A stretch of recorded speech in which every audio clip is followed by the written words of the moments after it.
23 अगस्त 2001 सुबह हो गई थी। हरियाणा के हिसार जिले के सबसे अमीर घर का नौकर हर दिन की तरह घर के बच्चों को स्कूल ले जाने के लिए आता है। वो बाहर से बच्चों को कई आवाज लगाता है, मगर अंदर से कोई जवाब नहीं मिलता है।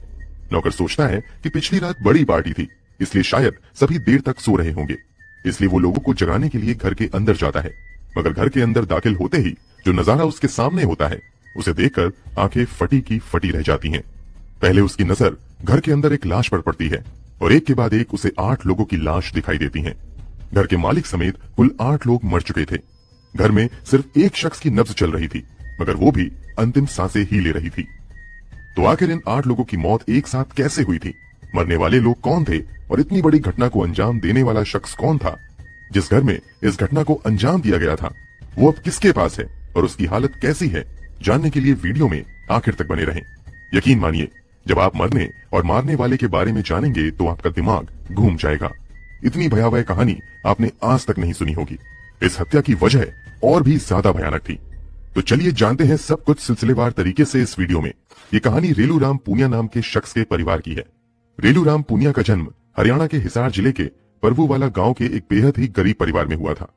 ये जब कुछ बड़े हुए तो इन्होंने ट्रक क्लीनर के तौर पर काम करना शुरू किया। कुछ समय तक ट्रक क्लीनर के तौर पर काम करने के बाद उनके पास पैसा तो बहुत था, मगर पॉलिटिकल पावर इतनी ज्यादा नहीं थी, इसलिए इन्होंने राजनीति में उतरने का फैसला किया। दरअसल रेलू राम पूनिया ने 2 शादियां की थी। पहली पत्नी का नाम ओमी देवी था। ओमी देवी से इनको एक बेटा हुआ था जिसका नाम सुनील था। बाद में उन्होंने दूसरी शादी कृष्णा देवी से की, जिनसे इनकी 2 बेटियां हुई। बड़ी बेटी का नाम सोनिया था, जबकि दूसरी बेटी का नाम प्रियंका उर्फ पम्मी था। रेलू राम ने अपने बच्चों को हर तरह की सुविधाएं दी थी। 90 के दौर में बहुत कम लड़कियां खेलों में भाग लिया करती थीं, मगर इस दौर में भी रेलू राम ने अपनी बड़ी बेटी सोनिया को ताइक्वांडो खेल में हाथ आजमाने की इजाजत दे दी थी। क्योंकि सोनिया शहर के सबसे अमीर बाप की बेटी थी, इसलिए उन्हें ट्रेनिंग देने के लिए भी इलाके के सबसे बेस्ट ताइक्वांडो ट्रेनर को रखा गया। यही ट्रेनिंग के दौरान सोनिया की मुलाकात संजीव कुमार नाम के एक लड़के से होती है। संजीव कुमार उस समय हरियाणा के बेस्ट जूडो प्लेयर में गिने जाते थे। ट्रेनिंग के दौरान ही संजीव और सोनिया की रोज रोज मुलाकात होने लगी और धीरे धीरे ये रोज रोज की मुलाकात प्यार में बदल गई। मगर इस प्यार में एक समस्या थी, वही पैसों की दीवार। एक तरफ सोनिया बेहद ही अमीर घर से आती थी, जबकि संजीव कुमार एक बेहद ही सामान्य मिडिल क्लास फैमिली से संबंध रखते थे।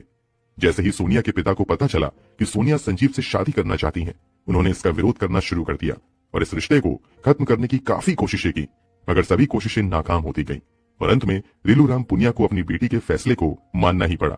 सोनिया और संजीव कुमार ने शादी कर ली। सोनिया के अलावा बड़े बेटे सुनील की शादी शकुंतला से हो जाती है। सुनील और शकुंतला के 3 बच्चे होते हैं। बेटे का नाम लोकेश था, जबकि बेटी का नाम शिवानी और प्रीति था। यहां तक परिवार में मिला जुलाकर सब कुछ ठीक ठाक चल ही रहा था। रेलू राम पूनिया अगला चुनाव हार जाते हैं, फिर भी उन्हें ज्यादा फर्क नहीं पड़ता है, क्योंकि चुनाव हारने के बावजूद उनके पास दौलत की कोई कमी नहीं थी। इस परिवार में छोटे मोटे त्योहार और बर्थडे भी बड़े धूमधाम से मनाए जाते थे। 24 अगस्त को परिवार की दूसरी बेटी प्रियंका उर्फ पम्मी का बर्थडे आता है। 24 अगस्त 2001 को प्रियंका अपना 16वां जन्मदिन मनाने वाली थी, मगर सरप्राइज के तहत प्रियंका की बड़ी बहन सोनिया जन्मदिन से एक दिन पहले ही, यानी 23 अगस्त 2001 को ही प्रियंका का बर्थडे मनाने का फैसला करती हैं। उन दिनों प्रियंका हॉस्टल में रहकर पढ़ाई कर रही थी। बिना किसी को बताए सोनिया प्रियंका के हॉस्टल जाती हैं और उसे वहां से लेकर घर आ जाती हैं और फिर उसी रात यानी 23 अगस्त 2001 को ही जन्मदिन मनाने का फैसला किया जाता है। यहाँ तक सब कुछ प्लान के मुताबिक ही चल रहा था। रात में केक काटा जाता है और हमेशा की तरह बहुत ज्यादा आतिशबाजी की जाती है। काफी धूम धड़ाके के बाद सभी अपने अपने कमरे में सोने चले जाते हैं। अब सुबह हो चली थी। घर का एक पुराना नौकर रेलू राम पूनिया के पोते यानी सुनील के बेटे लोकेश को स्कूल ले जाने के लिए सुबह सुबह आता है। अमूमन इस समय तक लोकेश खुद ही तैयार होकर बाहर इंतजार करता था, मगर 23 अगस्त 2001 को घर के बाहर बिल्कुल सन्नाटा था। नौकर को लगता है कि शायद रात में काफी देर तक पार्टी चली थी, इसलिए सभी सो रहे हैं, इसलिए वो लोगों को जगाने के लिए घर के अंदर चला जाता है। मगर जैसे ही वो घर में दाखिल होता है, उसके पैरों तले जमीन खिसक जाती है। जैसे ही वो घर के अंदर दाखिल होता है तो देखता है कि घर की बड़ी बेटी सोनिया बिल्कुल बेसुध पड़ी हुई है।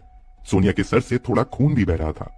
ये देखकर वो नौकर मदद के लिए चिल्लाना शुरू कर देता है, मगर घर के बाकी कमरों से ना तो कोई निकलता है और ना ही कोई आवाज आती है। इसके बाद वो नौकर भागते हुए घर के मुखिया रेलू राम पूनिया के कमरे में जाता है, मगर यहाँ वो देखता है कि रेलू राम पूनिया खुद ही खून से लथपथ हैं। उनकी पत्नी कृष्णा देवी भी मरी हुई है। जब वो सुनील के कमरे में जाता है तो देखता है कि सुनील और उसकी पत्नी शकुंतला भी मरी हुई है। इसके अलावा सुनील और शकुंतला के तीनों बच्चे लोकेश, शिवानी और प्रीति भी मरी हुई हैं। जिस प्रियंका का रात में बर्थडे मनाया गया था वो भी